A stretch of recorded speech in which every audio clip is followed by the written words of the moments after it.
உறவு குவியலாக அரங்கிலே கூடியிருக்கிற என் அன்பு சொந்தங்கள் அனைவருக்கும் என்னுடைய வணக்கம்.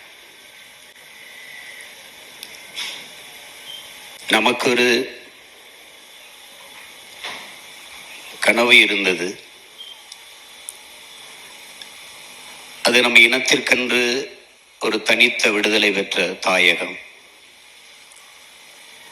ஆயிரம் ஆண்டுகளாக அடிமைப்பட்டு கிடந்து அன்னை தமிழினத்தின் அருந்தவத்தால்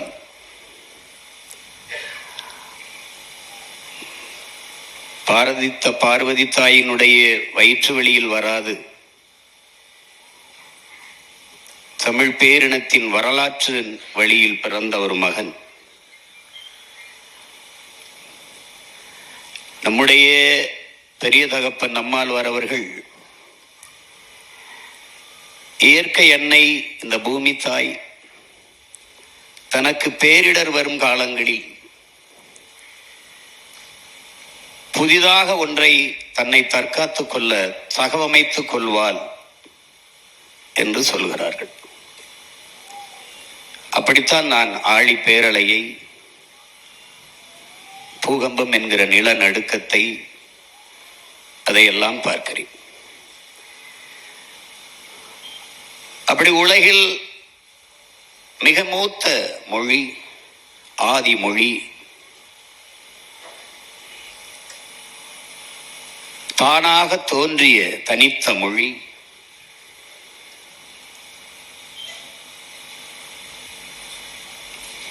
இறைவனை பேசியது, இறைவனை பாடியது உலகில் எண்ணற்ற மொழிகள். இறைவனே பேசியது, இந்த மொழியால் என்னை பாடு என்று கெஞ்சி கேட்டது நம் உயிர் தமிழ் மொழிதான். தோற்றுவாயை இன்னும் எவரும் கண்டுணர்ந்தவர் இல்லை. ஒருவர் 50,000 ஆண்டு என்கிறார், ஒருவர் 80,000 ஆண்டு என்கிறார். இங்கே 3,50,000 ஆண்டுகளுக்கு முன்பு தமிழர்கள் பயன்படுத்திய கல்லாயுதம் கண்டுபிடிக்கப்படுகிறது. வரலாறே கண்டுபிடிக்க முடியாத ஒரு தொன்மத்தின் தொன்ம மொழி தமிழ். அந்த தாய் தன் அருந்தவத்தால் அழியும் விளிம்பில் நிற்கிற போது ஒரு மீட்பனை பிரசவிக்கிறாள். அவன்தான் நம் உயிர் தலைவன் மேதகுவே பிரபாகரன் அவர்.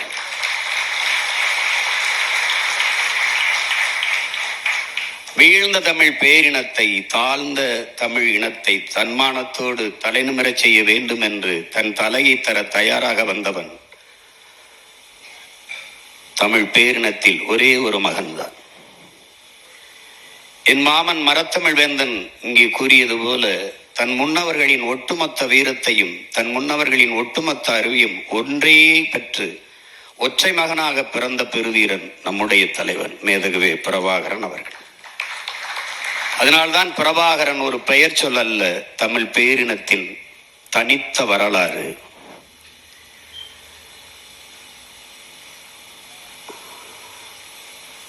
அவன் ஒரு கனவு கண்டான். உலகில் எல்லா மொழிவழி தேசிய இனங்களையும் போல என் இனமும் உரிமை பெற்று பெருமையோடு உயர்ந்து சிறந்து வாழ வேண்டும் என்கிற ஒரு புனிதமான கனவு அவனுக்கு வந்திருக்க கூடாதுதான். ஏனென்றால் அவன் அமைச்சோ, அவன் அப்பன் ஒரு அமைச்சோ, அவன் ஒரு மன்னனோ, அவன் வாரிசோ, அவன் ஜமீனோ திவானோ இல்லை. அவன் ஒரு சாதாரண மகன். ஆனால் அவனுக்கு தெரியும், வரலாறை உருவாக்கியவர்கள், வரலாற்றை படைத்தவர்கள் உலகெங்கிலும் எளிய மனிதர்களான் என்பதை உணர்ந்ததால் அந்த எளிய மகன் தன் இன வரலாற்றை எழுத துவங்கினான்.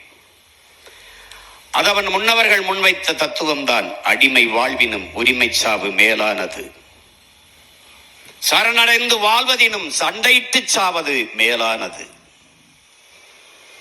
மண்டிட்டு வாழ்வதை காட்டிலும் மானத்தோடு மாண்டு போவது சிறந்தது.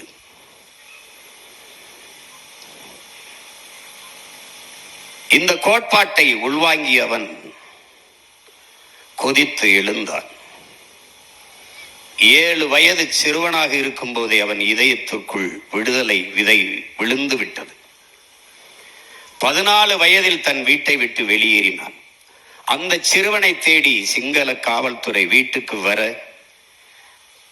தன் உடன் பிறந்தார்களுக்கு, தன்னை பெற்றவர்களுக்கு தொல்லையாகத்தான் இருக்க வேண்டாம் என்று வீட்டை விட்டு 14 வயதில் வெளியேறிய அவன் 18 வயதில் ஆல்பர்ட் துரையப்பாவை சுட்டுக் கொன்றான். அவன்தான் சொன்னான், எதிரியை விட்டுவை, துரோகியை சுட்டுவை என்று. போர்க்களத்தில் எதிரியின் கழுத்தில் வாள் விழுவதற்கு முன்பு துரோகியின் கழுத்தில் விழ வேண்டும் என்று கற்பித்தான். அவன் எனக்கு கற்பித்தான். இன்றைய துரோகி நேற்றைய நண்பன், நாளைய துரோகி இன்றைய நண்பன். எதிரி எப்பவும் தூரத்தில் இருப்பான், துரோகி எப்பவும் அருகிலே இருப்பான். எதிரி எப்போதும் நம் பலத்தையே குறிவைப்பான், துரோகி எப்பவும் நம் பலகீனத்தையே குறிவைப்பான். அதனால் எதிரியை விடவும் துரோகி ஆபத்தானவன், முதலில் அவனை சுட்டுவை என்றார். அதனால் அந்த துரோகியை சுட்டார்.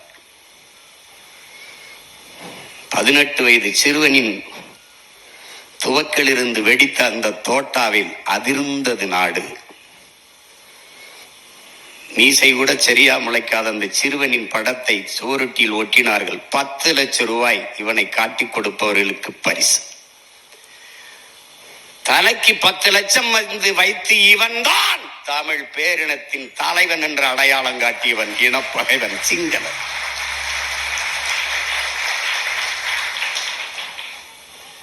தமிழர்கள் சொல்லவில்லை இவன்தான் உன் தலைவன் என்று. அவர்கள் சொன்னார்கள், இவன் தானடா உன் இனத்தின் தலைவன் என்று அடையாளம் காட்டியவன் பகைவன். அன்று தொடங்கியது அவன் இன விடுதலை போர்.